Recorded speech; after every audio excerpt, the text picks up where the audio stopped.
میں T V دیکھتا ہی نہیں. اچھا. کیونکہ اگر صرف بھونڈی زبان سننا ہے تو ہر وہ لفظ جو صحیح ہے اس کو غلط. میں آپ کو مثال دوں. ایک لفظ ہے مسئلہ، جس کو پورا ٹی وی مسئلہ کہتا ہے. جی. تو ہماری ایک طالب علم جو بہت اچھی طالب علم تھی، یہاں سے فارغ ہو کے اس کو ٹیلی ویژن کے ڈرامے میں کوئی پارٹ ملا، تو وہ پارٹ اس نے پڑھا. تو اس نے آ کے مجھے بتایا، رو رہی تھی کہ میں نے کہا کہ مسئلہ یہ ہے. تو ڈائریکٹر نے کہا یہ کیا جی، یہ کیا بول رہی، مسئلہ بولیں. تو میرے پاس آئی کہ میں کیا کروں. میں نے کہا اگر تمہیں کچھ تھوڑے بہت 4 پیسے کمانا ہے تو ڈائریکٹر جو کہہ رہا ہے وہی کرو، لیکن یاد رکھنا کہ لفظ مسئلہ ہی رہے گا. اوکے. مسئلہ نہیں رہے گا.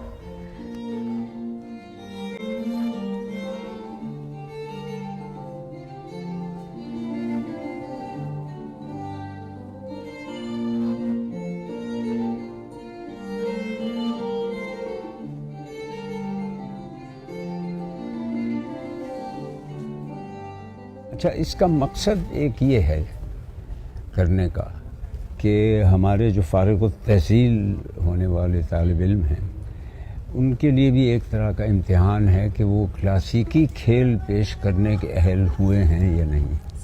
اور دوسرا مقصد یہ ہے کہ ہمارے جو دیکھنے والے حاضرین ہیں ان کو بھی کچھ پتہ چلے کہ کلاسیکی کھیل کی نوعیت کیا ہوتی ہے.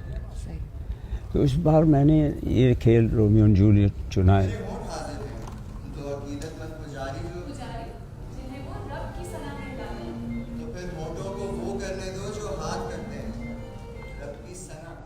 اس کھیل کی سب سے بڑی خصوصیت یہ ہے کہ اس کی جو شاعری ہے وہ ناقابل فراموش شاعری ہے، اور اس میں اس کی جو لو پویٹری ہے، محبت کی شاعری ہے، کہا جاتا ہے کہ آج تک ویسی شاعری نہیں لکھی گئی. اب یہ سب تو انگریزی میں ہے اور ہمارا سارا کام اردو میں ہوتا ہے. تو شاعری کا، کسی زبان کی شاعری کا دوسری زبان کی شاعری میں ترجمہ کرنا تقریباً ناممکن ہے. اور میں نے دیکھے ہیں ایسے ترجمے تو وہ بالکل پھسپھسے سے ہو جاتے ہیں، اصل جو اس میں ڈیپتھ ہے وہ نہیں آتی. تو اس کا نچوڑ صرف نثر ہی میں ہو سکتا ہے.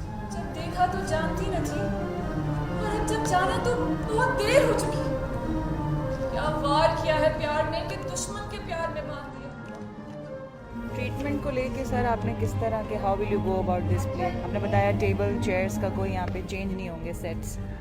ہسٹوریکلی بات کروں، میں چاہتا ہوں کہ لوگوں کو یہ اندازہ ہو کہ یہ کھیل ہے جو اداکار اسٹیج، یہ بیئر اسٹیج، اس پہ پیش کریں. کھیل، اس کا ڈرامائی ڈھانچہ، اس کا ڈرامائی اپس اینڈ ڈاؤن، اس کی ڈرامیٹک کلائمیکسز، وہ ساری شیکسپیئر کی زبان ہے، شیکسپیئر کی شاعری. 67 سال سے آپ اس پروفیشن میں ہیں، بہت کچھ چینج ہوا ہے، بہت نئے اداکار آئے. اب جن اداکاروں کے ساتھ آپ کام کر رہے ہیں، کس طرح آپ نے دیکھا ایکٹنگ کے کرافٹ کو ایوالو ہوتے ہوئے over the time? Don't think in our part of the world میرا نہیں خیال کوئی ایوالو وغیرہ ہوئی ہے، کیونکہ stage acting professionally as such بہت ہی عالیہ چیز ہے پچھلے سمجھ لیں 30-40 سال پہلے. اور فلم ایکٹنگ بالکل اور ایک سلسلہ ہے. ہمارے یہاں فلم تھوڑا نہیں ہوتا، ہمارے یہاں تو ایک ملغوبہ ہوتا ہے. ملغوبہ یہ ہے کہ اچھا بھائی اس میں 7 ناچ ہوں گے، 5 گانے ہوں گے، ایک ہیرو ہوگا، ایک ہیروئن ہوگی، ایک سائڈ ہیرو ہوگا، ایک سائڈ ہیروئن ہوگی، ایک ویلن ضرور ہوگا کم از کم. یہ تو انگریڈینٹس ہیں. اس کے بعد جو بھی ہے ہونا ہے وہ بیچ میں ہاچ پاچ ہے، کیونکہ یہ وقت آ گیا اب یہاں پہ ناچ ضروری ہے. اور ایک ناچ ضرور ایسا ہو جس میں لڑکی کی جو ساڑی ہے وہ گیلی ہو جائے تاکہ کچھ سیکشولیٹی بڑھ جائے اس کی. شاعری کا ایک کمال یہ ہے اداکار کا یا اداکاری کے فن کا کہ بھوکے ننگے مر جائیں گے، لیکن وہ یہ نہیں کرتے کہ چلو اب کوئی کسی ڈرائی کلیننگ کی دکان کھول لیں یا کوئی ایسا کام کر لیں. جی جی. بیچارے اسی میں مگن رہتے ہیں اور پھر کامیاب بھی ہو جاتے ہیں. تو بھی تھا دیکھتا رہا کہ جو بدماش جو چاہے کر لے. میں نے تو کسی بدماش کو جو چاہے کرتے نہیں دیکھا. اگر دیکھا ہوتا تو میرا ہتھیار بھی نکل پڑتا. میں لڑائی میں کسی سے پیچھے نہیں رہتا. Let's start the scene again please. یہاں سے. کام کے ساتھ ایک بہت لمبا عشق رہا ہے. جی. اتنے سارے اتنے سال اتنا میں ایکسپیرینس. سال گنوں تو مجھے حساب نہیں. میں نے خود بھی اس لیے گنے نہیں کہ میں شاید وہ کاؤنٹ نہیں کر پاؤں گی. سو سب سے major achievement that you hold dear to your heart if you look back اپنے کریئر پہ. دیکھیے بے شمار کام کیا ہے 65 تقریباً 67 سال میں. صحیح. لیکن بہت کم موقع ہوا ہے ملا ہے کہ کسی اپنے کام سے مطمئن ہو جاؤں.